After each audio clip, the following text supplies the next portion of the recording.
Hello and welcome. I'm Dr. Adam Dorsey, a psychologist in Silicon Valley, and I am the host of SuperPsyched, a podcast dedicated to supercharging your life. Each episode contains fun, high-quality interviews with experts looking at psychology from all angles. SuperPsyched is your tool to get more of what you want in your life and less of what you don't. Puzzles have a long history and are enjoyed today by millions of people worldwide. The New York Times crossword puzzle alone attracts 20 million people per day. And puzzles come in all kinds of forms: jigsaws, mazes, objects that can be manipulated by hand like Rubik's cubes, and even puzzles that can be solved in teams like escape rooms and scavenger hunts. Why do we love puzzles? Can they make us smarter? If so, how? Can they improve our mental or physical well-being? And might they even make us better people? These and so many other questions will be answered by my most delightful guest, journalist, lecturer, and my friend, New York Times best-selling author, AJ Jacobs. AJ captured my attention nearly 20 years ago when I read his first major book, The Know-It-All, in which he put himself through one of his many self-imposed challenges.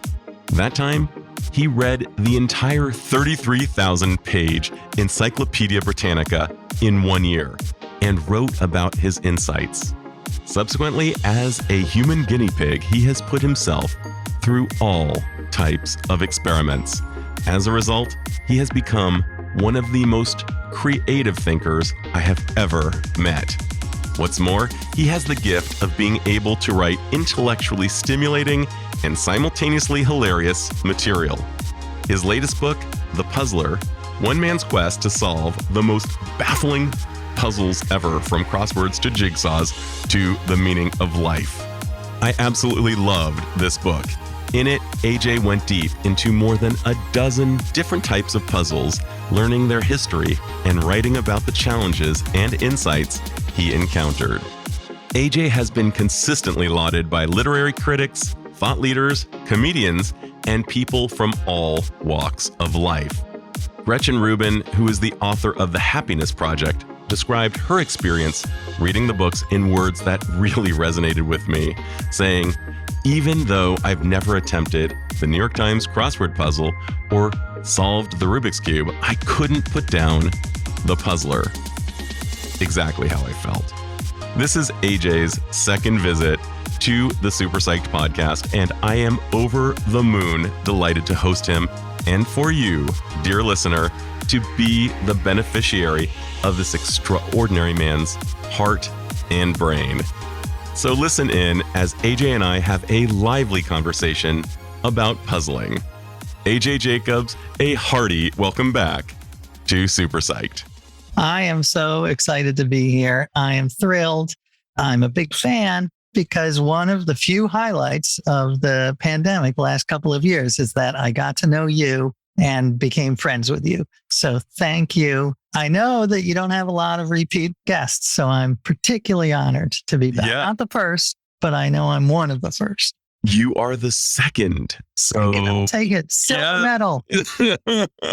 Yes, but certainly not by any stretch in my heart. For the listeners to just endure a little bit of my gushing, I've been telling my sons, it's only like 10 hours until I get to go see AJ. And I feel like, I'm not only getting to hang out with my best friend as a 6-year-old, like, that feeling like when you're going to go hang out with your friend as a 6-year-old, not only is with the coolest guy, but he just got the latest toy from Mattel. And it's like even better because now you two are going to unbox that toy from Mattel together and geek out to it. That's the feeling I get when I get to hang out. Right back at you. I am currently geeking out, so I'm very excited. Thank you for allowing me to preview The Puzzler, your latest book, which is going to fall into the experiences and interests of millions, if not billions of people around the world. And I hope it does get translated into mega languages because it's just got such mass appeal.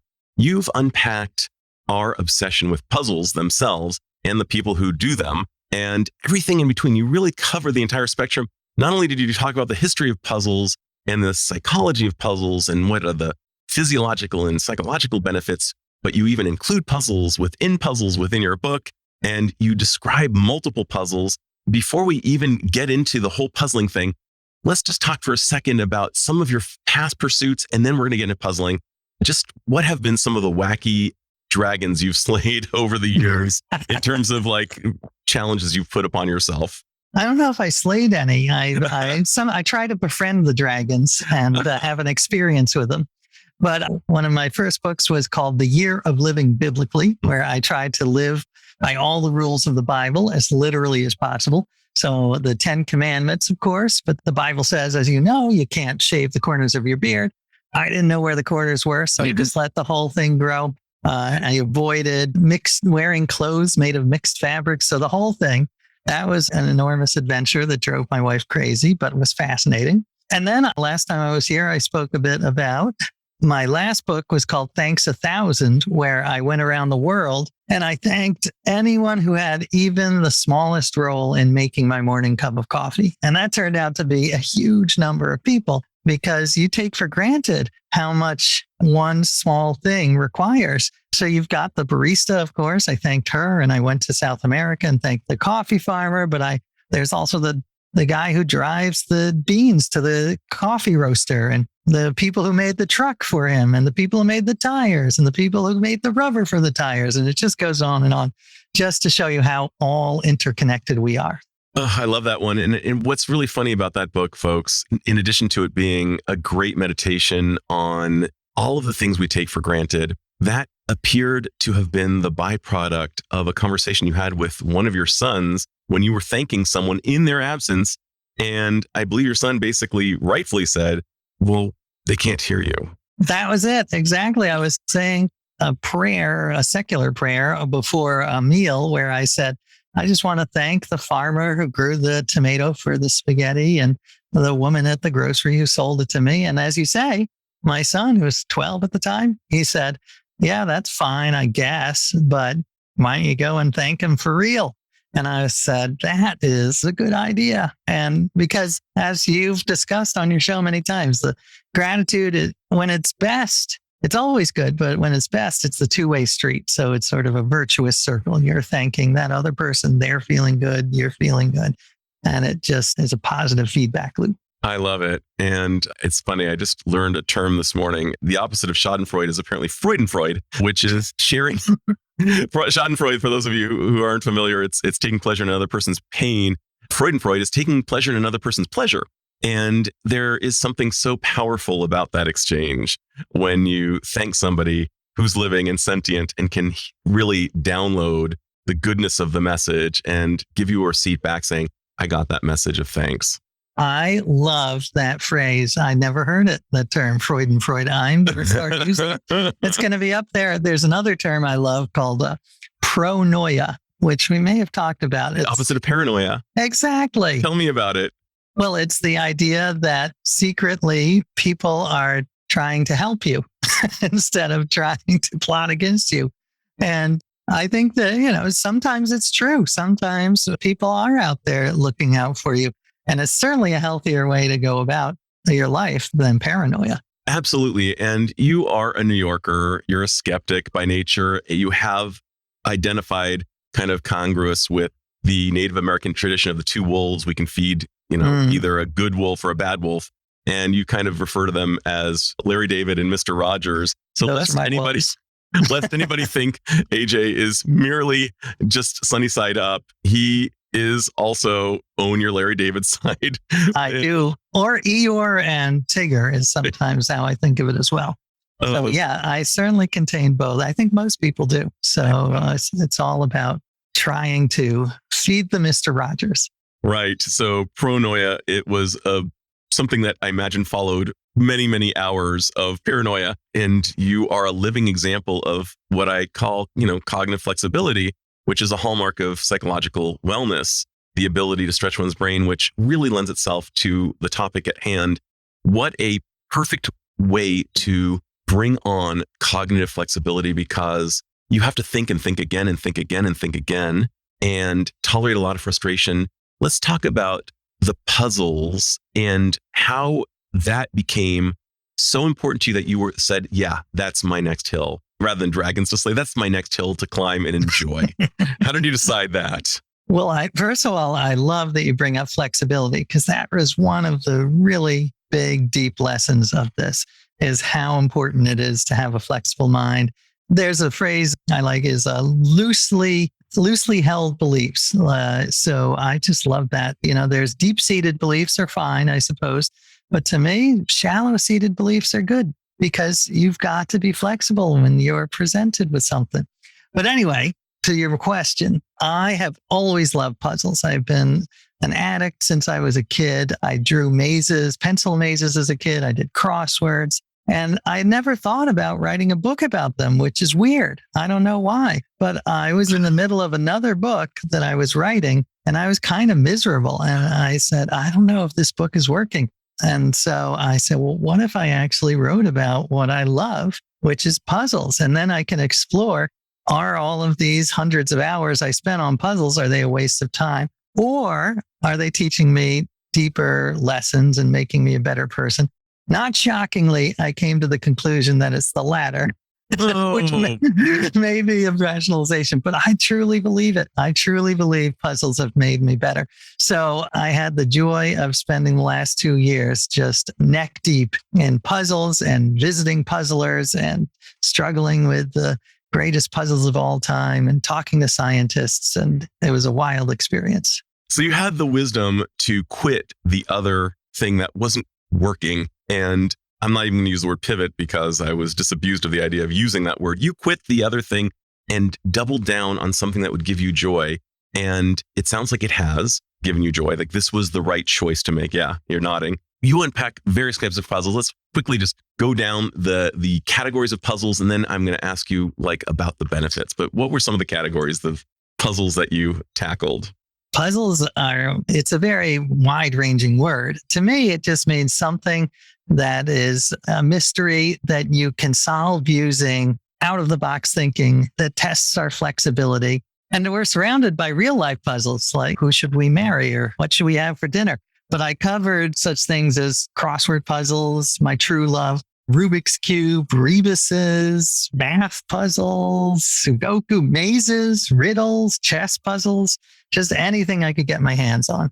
And every chapter is absolutely delightful. You also not only love puzzles, but you describe the greatest moment of your life was the very first time that you were mentioned as one of the solutions in a New York Times crossword puzzle, which was not anomalous. It happened a few times, but you were mentioned, and that's really cool. Well, that is how I opened the book, is that, I was mentioned as the clue was author AJ blank, and the answer was my name, Jacobs. And I thought this was the highlight of my life. I was just on cloud 9. And then my brother-in-law pointed out correctly, if not so generously, that it was Saturday's New York Times puzzle. And if you know, that's the hardest crossword of the week where all the answers are totally obscure. So his point was that actually this was not a compliment, that it was proof I was obscure. But I was still happy despite the asterisk.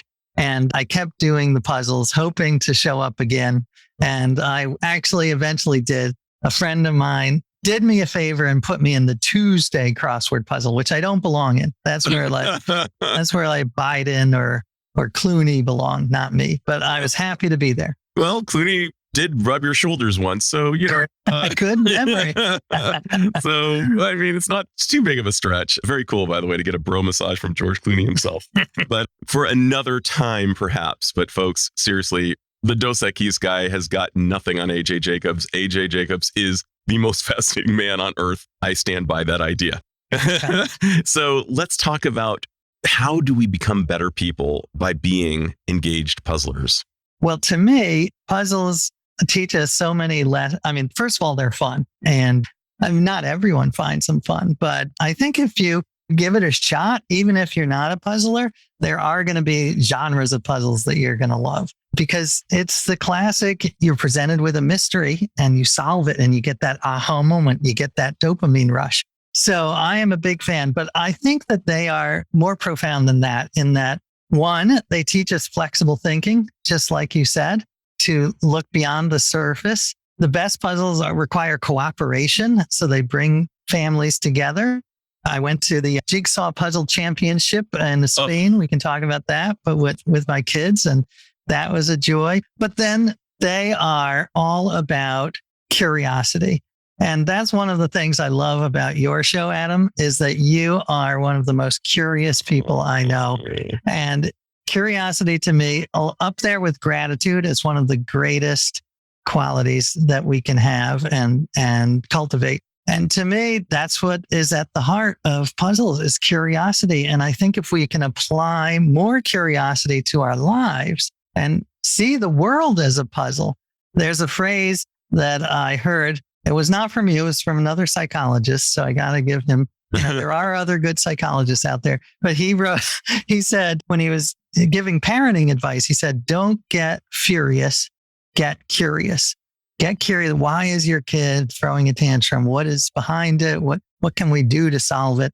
And I just love that as a mantra for life. Don't get furious, get curious. How can we solve these big problems in the world? How can we become better people? How can we become happier? Those are all puzzles that I love to wrestle with. So when you think about furious and curious neurophysiologically and where they take place in the brain, the furious mostly takes place in the amygdala, kind of the core of the limbic system, which handles our emotions, including anger and fear. And curious happens in the higher cortex. So by actively opting in to curious and thinking again and rethinking, we can have all kinds of better results, including the guy who invented the Post-it note could have gotten furious that his epoxy didn't really work the way he'd hoped. And instead, he got curious and said, well, how could I use this? That's such a great point. And it's interesting because, of course, I'm human. So I did get furious when I was wrestling with some of these harder puzzles. There was a Rubik's Cube that was not a cube. It looked like some sort of mutant cube. Was it the 8-sider? This one actually had like 9 sides. So, I just got furious. I think I threw it on the bed. But of course, like you point out, that's exactly the opposite of what you need. Because when you're angry, you have tunnel vision. You can't come up with creative solutions. So it's what you want to avoid at all costs when you're wrestling with a puzzle. I also have very low frustration tolerance, which I somehow imagine you've at least improved yours or expanded yours relative to what it would have been if you hadn't engaged in puzzling. And taking just a tip from you, I did download the crossword app. I do the spelling bee every day, and I tolerate frustration. There's so much frustration. I'm looking at these 7 letters and I'm convinced there is nothing more I can possibly create. And then lo and behold, there's a 7-letter word that has been staring at me the entire time. And I'm sure you've experienced this too many times to count. Yeah, well, that is another lesson that it taught me, is optimism. Because I am fair, I get very frustrated. And it took me years of doing the crossword puzzle to be where I can do the hard ones, the Saturday ones. But I will look at a Saturday puzzle even today and for like 3 minutes have nothing and no breaks. And I would normally be freaking out, but I remind myself, you know what? You got this. You've done it before. And I look for that one little toehold, that one little foot in the door, then everything can open up. So I do try to have that point of view in puzzles and in life. Just try not to get discouraged, even if it looks pretty discouraging at the start. Absolutely. And these are really transferable skills from the puzzle to the boardroom, to parenting, to coming up with a way to launch a product. So many of these cognitive skills that we rely on can be embellished through puzzling. And I'm wondering, as you puzzle, what are some of the helpful thoughts or mantras or images or questions or other things that you allow your head to engage in while you're doing it? Well, one huge one that I think you've talked about on the show is taking a break. It is so important. You have to, and I quote Leonardo da Vinci. So this is not new information. He talked about how when he was stuck painting, and he would take a break and he would be able to look at it with a fresh perspective. So I love to do that when I'm doing a puzzle, but also when I'm writing. I get stuck at writing. Just have the confidence to take a break and tell yourself, you know what? Take a nap, go watch a show and come back and you will have a whole new outlook on it. So that to me is just, as I say, it's timeless, age-old wisdom, but so important. So important. I'm wondering if, just for the delight of the listener, if you could share a 1 or 2 sentence puzzle that doesn't require any material, just a thought puzzle that they might not get the first time, but after a few rounds might come around to the right answer and never see it quite the same way. Do you have any of these? Sure. Well, there's classic ones. So maybe some of your listeners might have heard this, but there were 2 girls who were born to the same mother in the same year, in the same month, in the same day, at the same time, but they are not twins. What's going on? So there are 2 girls born to the same mother on the same day, on the same month, on the same year. Same year, same place. Same place to the same mother, but they are not twins. Do you know the answer? And you're just... I actually do not, because it was at the end of the book. I saw the question, and the best one I could come up with, and this is really embarrassing, is that the father was carrying one of the sisters. That's like a man, like sort of the Arnold Schwarzenegger comedy. Like in that movie. That's the best I can come up with. Well, listen, part of my book is all about how you should be rewarded for thinking out of the box. And sometimes it's not just one answer. In this case, that is the wrong. Dang it.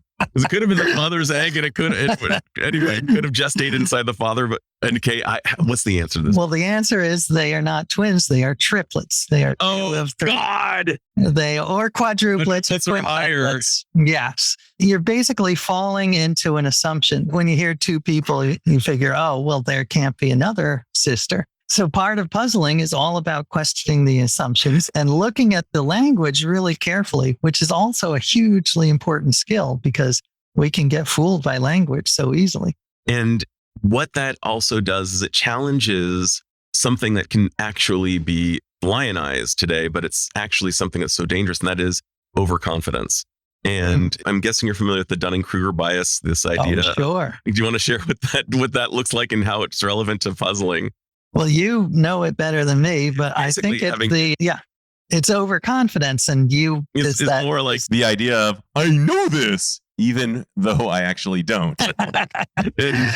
Right, confidence. It is such a double-edged sword because on the one hand, I'm a big fan of sort of delusional optimism when you're starting a business. You sometimes have to have that. I'm going to succeed to keep yourself going. On the other hand, it can be very dangerous, especially when it comes to knowledge and epistemics and saying, I know this for certain, and I'm not going to change my mind. And actually I think the puzzle project really gave me some interesting insight into conspiracy thinking, because when you're doing a puzzle, like you said, you have to be flexible. And if you get caught up in one way of thinking, it can lead you into the wrong solution, but it can waste hours of your time. I'll just give you one quick example. I was doing a sort of this national treasure hunt about a year ago with my son, and we were looking for the New York treasure. And the clue was some sort of riddle. And in the riddle, it had a mouse and arches and a park. And I had just seen the movie Stuart Little, where he flies through Central Park in a little toy airplane through the arches. And I'm like, that's it. I've solved it. Stuart Little. We ran to Central Park where he was, and we found all of these clues that reinforced that theory. But it was totally wrong. It wasn't even in Manhattan. It was in upstate New York. So this, I talk about in the book, apophenia. There's another great word. Love that word. Something I wrote down. What does it mean? It means finding patterns where none exist, because we are pattern-seeking creatures, which is good. That's what science is all about. That's how we get food. But we can be caught up in patterns that don't exist. We can see the face of the Virgin Mary in the French toast. And that's where it gets dangerous. That's where QAnon comes from. That's where a lot of just theories that have no basis in reality. So holding those beliefs, but holding them loosely and being open to evidence. And kind of like the old kid's trick of creating kind of shadow puppets. We can believe that there is actually a monster when in fact it's literally just a shadow created by a couple of Right. Yeah. No, we are very good at believing. Yeah. And we come upon it quite honestly due to our negativity bias, because things that could kill us could kill us. And so it was better to err there, I guess. Although these days, what we're seeing is kind of a flip, and that the things that could kill us, we kind of overlook, and the things that probably won't kill us, we tend to overestimate their value. That is such a good point. It's kind of, I think puzzles really allow us to think again, kind of to use the title of a book by Adam Grant. Just that was my first impression, but maybe I need to think again. Yeah, I talk about that in my book. I reference Adam Grant's Think Again, because as I say, that's very related to the puzzle mindset, to being flexible and being open to new information and having curiosity like you. As I say, you are one of the most curious, along with, who else is Alex Trebek. I might have mentioned him in a previous talk. Worth a re-mention. Hit it. Tell us about it. I interviewed him for a magazine I was working for, and he gave a quote that I still think about all the time, even though it doesn't 100% make sense, but it really resonated with me. He said, "I'm curious about everything, even those things that don't interest me," which is so good. Big and so important, because the more Wikipedia-esque our brains can be, the more places from which we can draw data, good data. My kids know that practice does not make perfect. It's actually practicing excellence, or practicing perfectly makes perfect. But practicing bad stuff obviously creates bad stuff. But that's a whole other topic. But yes, being interested in a whole host of things, we just never know when this arcane piece of information will be relevant. And lo and behold, we're having a really fascinating conversation. Not long ago, I was talking with somebody from Ghana, and I asked him if he was from a particular tribe, and he lit up. He said, "Of all of the tribes to choose from Ghana, how did you choose that one? That's my tribe." And it was just an arcane How did you know? Curiosity. I had just come across it not long before our conversation, and he was previously rather cold. And then as soon as I mentioned his tribe, wow, did that open things up interpersonally. That is a great story. Studying something that's totally different can shed light on something surprising in your life. And I remember one of my books, I read about Isaac Newton and how he went through this weird phase where he was obsessed with alchemy. And all of the other scientists saw that as sort of strange and superstitious. And they're like, "What are you doing?" But it was because he studied alchemy that he was able to come up with this weird idea about gravity and how objects can affect each other at a distance, which is such a crazy idea. It's not intuitive at all, but alchemy and the idea that things can almost magically. So I don't recommend alchemy. I don't think there's any, but I do recommend learning about unusual topics because they might shed light on something profound. Absolutely. And one of the things that you learned in the book is that you were able to separate what a labyrinth is versus a maze. And that was very interesting. And I'd love it if you'd go into the maze part for a minute, because some of these mazes, especially the one in Vermont, struck me as so overwhelmingly infuriating. I couldn't even imagine trying it. And yet there you were doing it, and you did it. Yes, I loved that adventure. It's called the Great Vermont Corn Maze, and it is huge. And there's no official company that rates corn mazes difficulty, but this is probably the hardest because, as the owner will tell you, kids regularly weep, couples get in fights. There was a father who abandoned his family because he was so frustrated. I mean, he eventually came back, but he just drove off. So first of all, the puzzle, why would people subject themselves to this? Which is a very interesting puzzle. And Paul Bloom, who the author, talks about this in his book. And there is something built into us, something wired where we like to challenge ourselves because we like that feeling of conquering that challenge. And I also think we've got the Puritan work ethic. There's something where it's working hard is good in some way. So despite the fact that it's incredibly frustrating, I went up there and I didn't cry, but I shouted. I shouted a few times. I raised my fist. It's a maze with emergency exits. That's how you know that it's a hardcore maze, because people flip out and have to leave. But I eventually did it. It took about 4 hours. And you know what I asked the guy who ran it, who sort of stays on this platform above the maze, Right. and he's sort of like a god where people come to him and beg him for hints. And I said, what have you learned? And he said, I feel like I've got a PhD in psychology. So like you, but working at a maze. Totally. And he said one of the big things was seeing young men, especially, and their inflexibility, that they will go down one path and they will hit their head against the corn, and then they'll go away and then they'll come right back. And they're like, this has got to be it.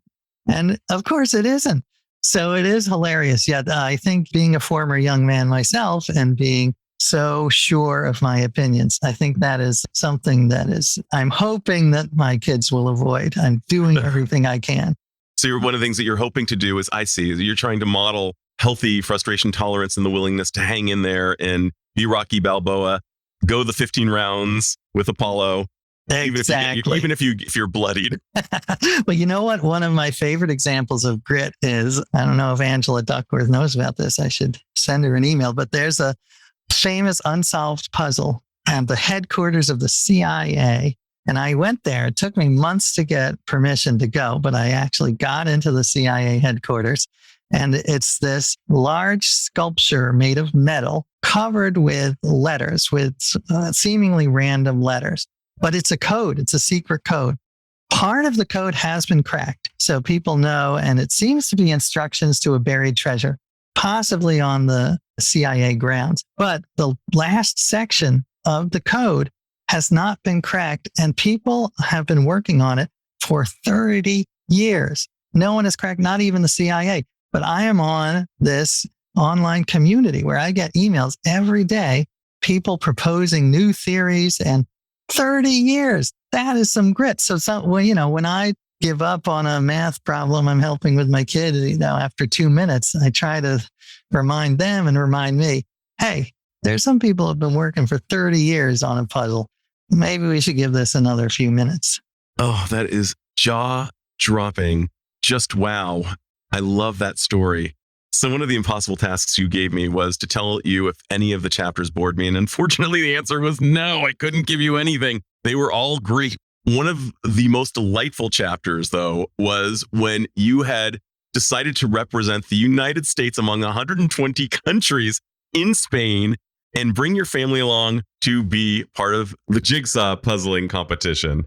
Can you please tell that story? Sure. It's so ridiculous. The jigsaw puzzling competition. Jigsaw puzzling. Right. Oh, yes. Well, I had never loved, they weren't my favorite type of puzzle, but I knew I had to explore them. So I was just doing some Googling. This was right before the pandemic, and I came across the World Jigsaw Puzzle Championship in Spain coming up in like 2 months. And all of these countries had signed up. There was Mexico and China and Uganda, but no US. So I said, well, let me sign up. So I submitted my name, figuring I would have to try out, but they immediately said, come on over. You are Team USA. You are representing the United States.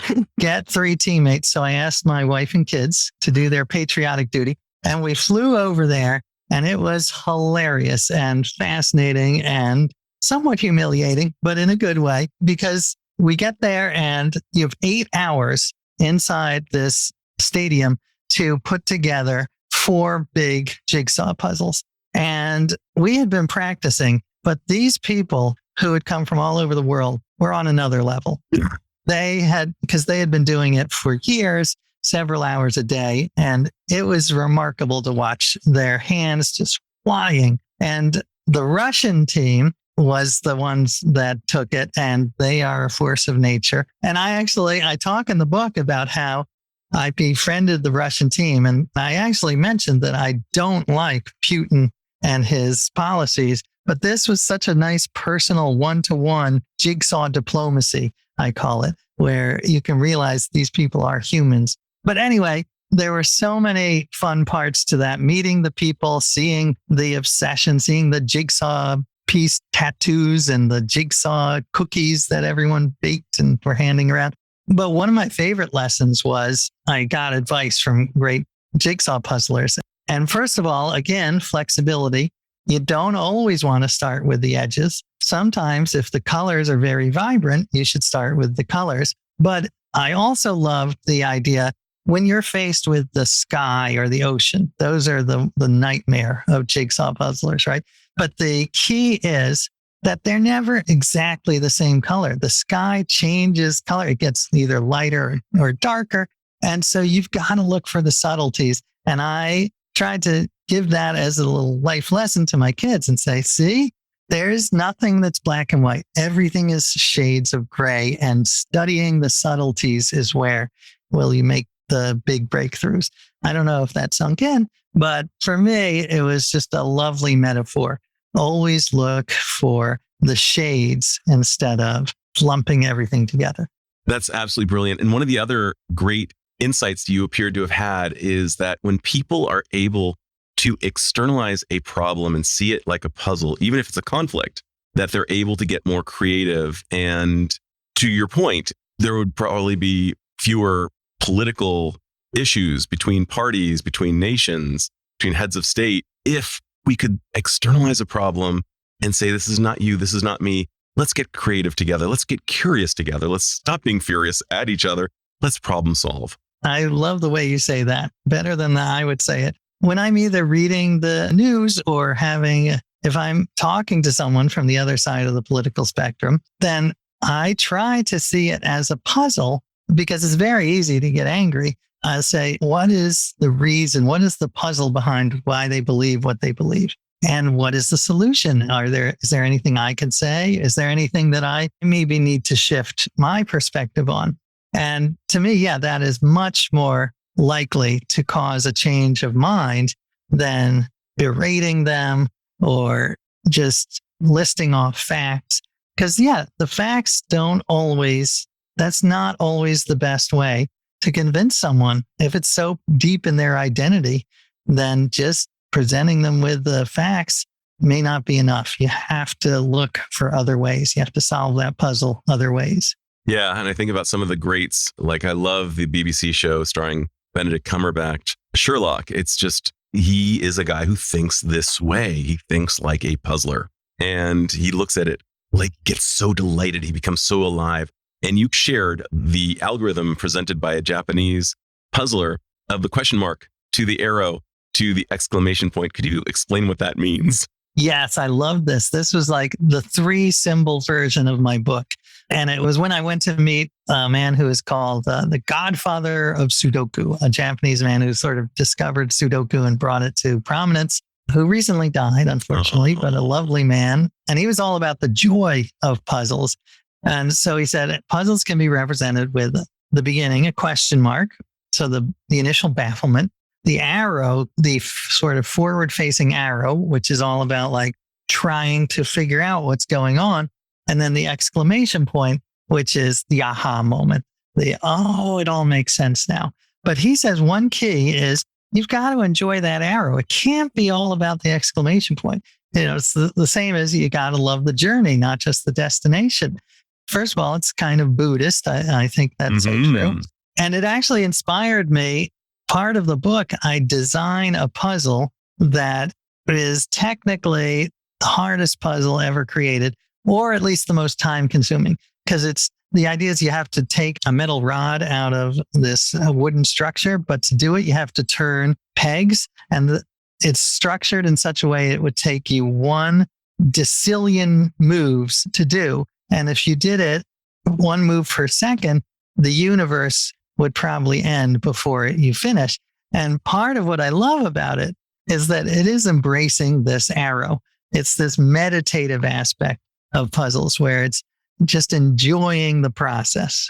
So turn those pegs. So speaking of pure joy, as I mentioned earlier, you contrast between a labyrinth and a maze. What is the difference between a labyrinth and a maze, and how might the labyrinth be in many ways? I may be leading the witness here. You'll have to ask your father, the lawyer. But how might the labyrinth really lend itself to enjoying the journey and the symbols it presents? Yeah, I love that question. Well, this was a surprise to me because I thought labyrinths and mazes were the same. And I went to the National Gathering of Labyrinth Lovers, and I was told very sternly, labyrinths are different from mazes, and they are not puzzles. So mazes are what we generally think of, where, you go. Don't piss off. the labyrinth in They maze are people. tough. They are tough. Yeah, it's no, like sharks in the jets. Yeah, the mazes is what I generally think of as a puzzle where you go, it's either a hedge maze or a pencil maze, and you can make wrong turns, Totally. backtrack. So that makes sense. You have to get to the end. Labyrinth, it turns out, according to this definition, there is no choice. It's sort of a circular path where you follow it and it spirals into the center. You get to the center and then you spiral out again. And it's interesting because this I didn't know, but labyrinths have been seeing this renaissance around the world from various people who tout their psychological benefits. And some of them are New Age, some of them are Christian, some of them are just into meditation, but they all talk about how it's meditation on your feet. You are walking and you are not making choices. You are just focused on the here and now of walking through this labyrinth. And there's something about turning around in circles that is very spiritual.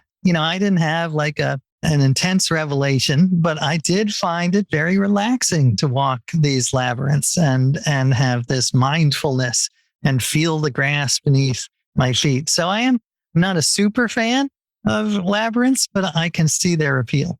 Yeah. And you even describe them as being a nice place for someone experiencing some decision fatigue because the decisions are made for them. True. And so I thought that was great. One of the other things that you described is our default mode, which includes our tendency to compare socially, how we're doing relative to others. And one of the surest ways to diminish our joy from both the arrow and the exclamation point is to compare how quickly we did it compared to someone else. And can you describe how social comparison may not be a great idea when it comes to puzzling, maybe not a great idea when it comes to life in general, even though we are oriented toward it, and how it relates to puzzling? Oh, yeah. I mean, isn't there a phrase, comparison is the thief of joy? Or did I make something else is the thief of joy? I've never heard it, but I totally agree. Well, to me, it really is. And the New York Times you can time how long it takes to solve the spelling bee or solve the crossword puzzle. And a lot of times people will post their times on social media. It's like, hey, I did this and I'm at it in 28 seconds. And it always bums me out because I am always slower than that.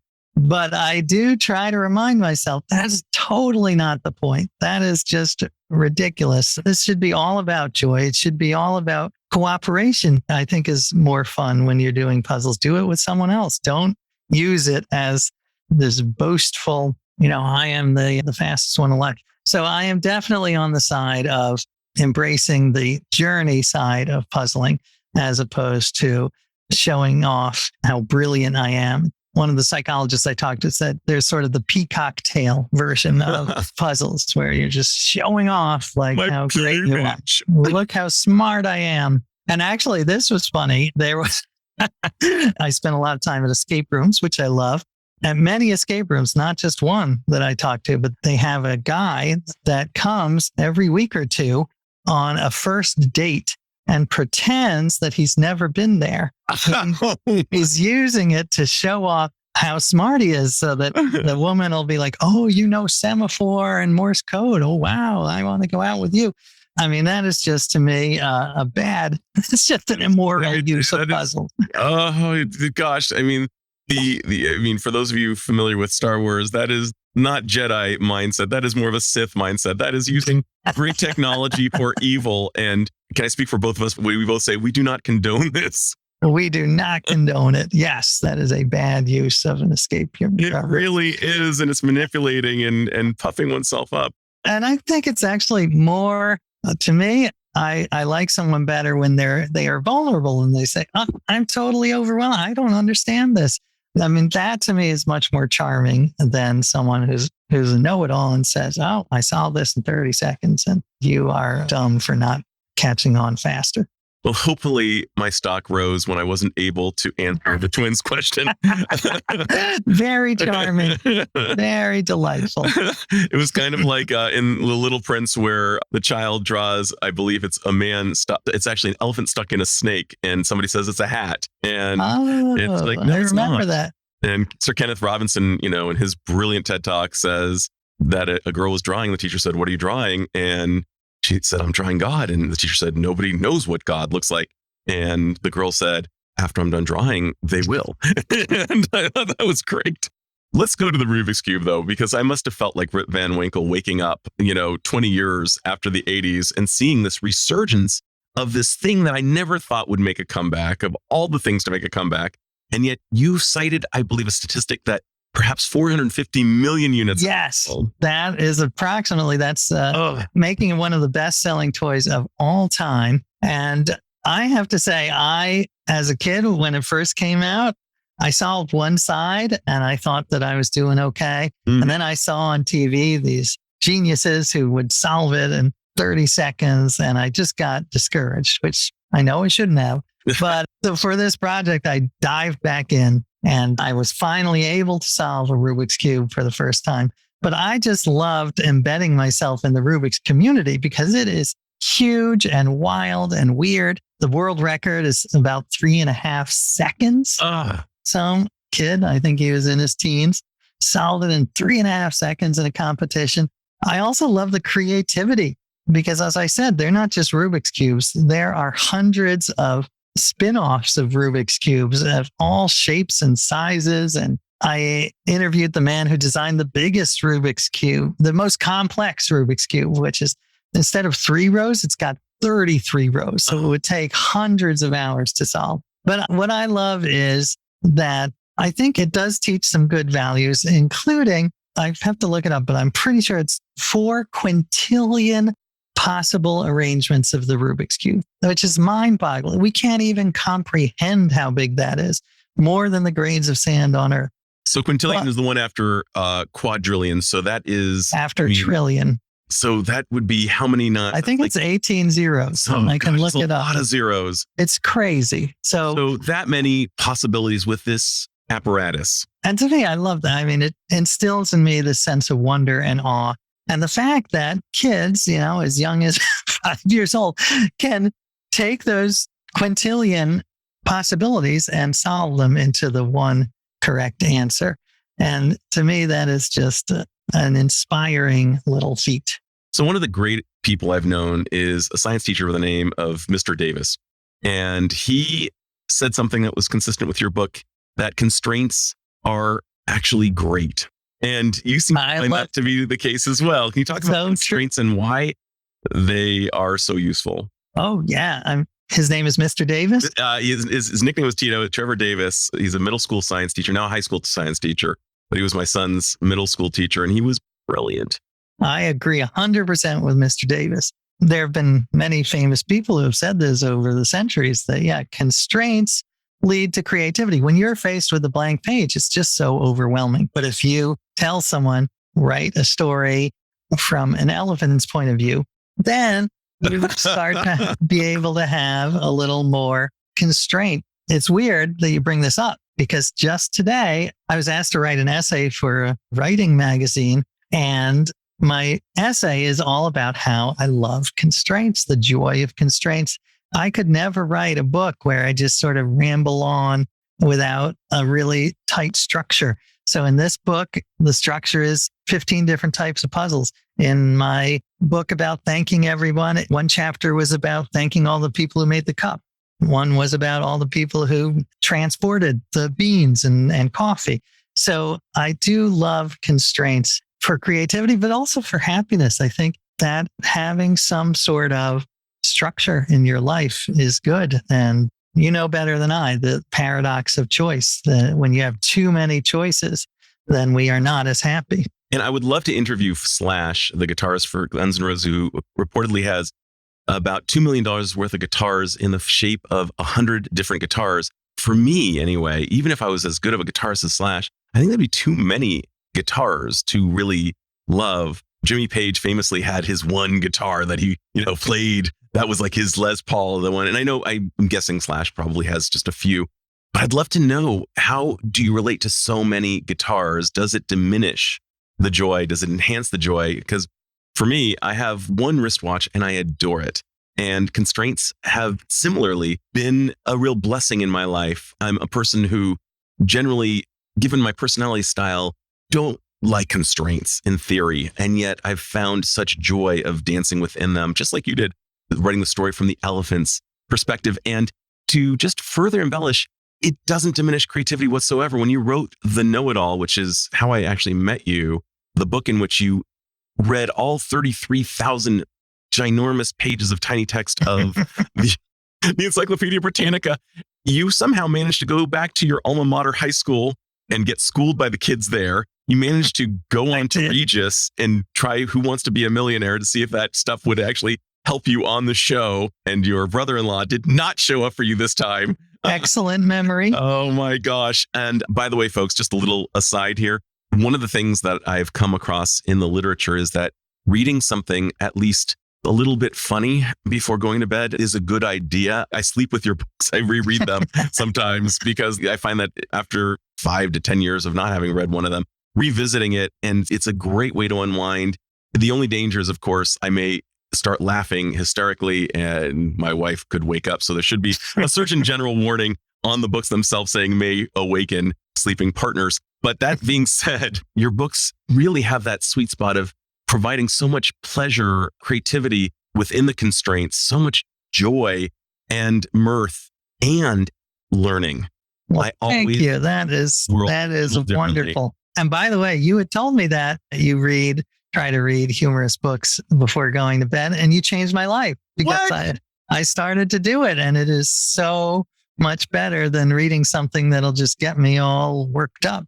It's so helpful. So thank you for that. Can you drop a title that you've read recently that caused you some mirth? Or that's a good one. Hold on, let me just look at. I'm reading Mel Brooks's biography right now. I think it's called "It's All About Me," and it's so great. I want to read that. I heard a great story from that about how he would get all these notes from producers, like for Blazing Saddles. They would say, "Oh, you can't have that. No farting. You can't have the farting." That's right. And his secret was he would be like, "Oh, absolutely. We'll take it out.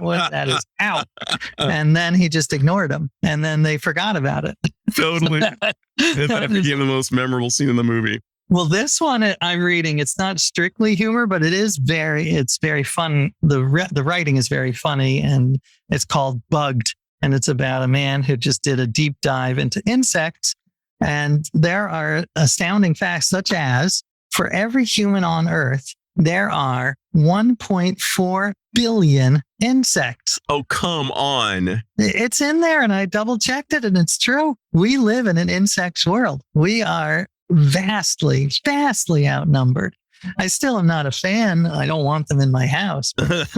It is amazing. But it caused you some delight and some mirth as you were reading this before bed, rather than something that could agitate you, whether it be something that's nonfiction that's upsetting or something that's fiction. Perhaps George R.R. Martin, wonderful writer, but maybe not great to read Game of Thrones before bed. I mean, it works for some people. Yeah, it does work for some, but not me. By the way, speaking of just one other just geeky thing that I just had to throw out, in your book, you talked about the geekiest quote from any movie of all time. And that was from Dan Brown's Da Vinci Code. In the movie, apparently he says, what is it? The Tom Hanks character says, he finds something out and he says, "We have got to get to a library now." And I just love that line because it is the nerdiest line in an action movie ever. Turns out he just used like an internet enabled phone. So sadly, he didn't have to go to the library, but it made me so happy. My mom used to work in a library and I'm a big fan. That's wonderful. Before we go, let's just give a little shout out to Julie, your wife, who is a great sport in your quixotic adventures at times. What's it like, do you imagine, to be Julie?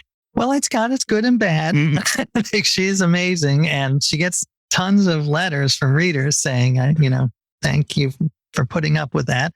For instance, with the one on living by the rules of the Bible, like I had a huge beard and she just despised it. And, I did all these other crazy things that she had to put up with.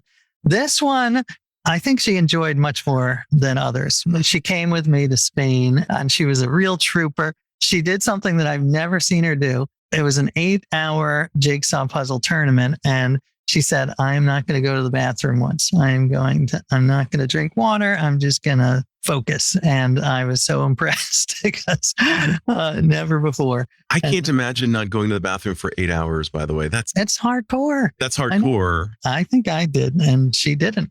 But yes, she is wonderful. And I will say, in general, it is good. Puzzles are good for our marriage. And to bring it back to the beginning of the book, I talk about how I come from a puzzle-loving family, and my father was stationed in Korea after the Korean War. He's a lawyer, but he was a lawyer for the army. And my mom would send the New York Times crossword puzzle back and forth across the world, which took a long time then. That was an exercise in patience. I was super impressed. They would do one clue and then send it back. So it took months to get anywhere. Delayed gratification, if I've ever heard of it. Exactly. Well, AJ, this has been, to quote one of the reviews of one of your books, more fun than a barrel of monkeys. That's what I always think of, by the way, when I think about you, like more fun than a barrel of monkeys. Oh, hell yes. That's dangerous, a barrel of monkeys, to be honest. I would do you remember that? It was like the plastic barrel of monkeys. Oh, I love that game. Yeah, you're right. But yes, a barrel of monkeys would be, in fact, probably, hazardous to one's health. Is there anything I should have asked but haven't yet? No. Listen, if all the other interviews are like 30% as good as that, I will be overjoyed. Oh, that's amazing. Well, then I've got my final question, and it's the one I always ask, and that is, AJ, some of the technology that you derived from geeking out to puzzles, whether it's the curiosity or possibly the gratitude or the joy, I'm wondering, like, if you could confer upon all humanity one quality, one trait, one skill that would help people individually and collectively, perhaps, what would it be? And if people really were able to adopt it, how do you imagine the world would change both individually and perhaps collectively? That is such a good question and a hard one, because there are so many choices. There's curiosity, flexible thinking that we talked about. I might go with being okay with failure and trial and error, because I really do believe when you're solving a puzzle, you've got to try all sorts of crazy ideas and be okay when they fail. And I even saw this when I was at the jigsaw puzzle tournament. I couldn't believe the top teams, they would try a piece in 8 different ways and then take another piece. They were not afraid to try. They weren't like looking at it and then saying, well, should I put it there? No, they tried it and it didn't work. They go on to the next one. So to me, the experimental mindset, trying things out, because without making mistakes, you're never going to get anywhere. And I often think humans would not exist. We are just a collection of mistakes. We're a collection of genetic mutations that usually go wrong. But in this case, they went right and they gave us vision and they gave us brains. And so thank God for mistakes. Wonderful. Well, AJ, I got to tell you, whatever the opposite of anticlimactic is, I guess climactic, this has been phenomenal. I have enjoyed every second of being with you today. And I'm delighted that my listeners are going to be the beneficiaries of all of your geekiness and all of your love of life. The world is just such a better place with you in it, man. Well, I feel the exact same way. As I say, I love listening to your podcast and I love your curiosity. You're one of the great, most curious people around. So I can't wait to continue listening. Right on, man. Thanks so much. This is Dr. Adam Dorsey thanking you for listening to SuperPsyched. If you know anyone who might like it or who might benefit from listening, share it. And if you like the episode, please hit subscribe.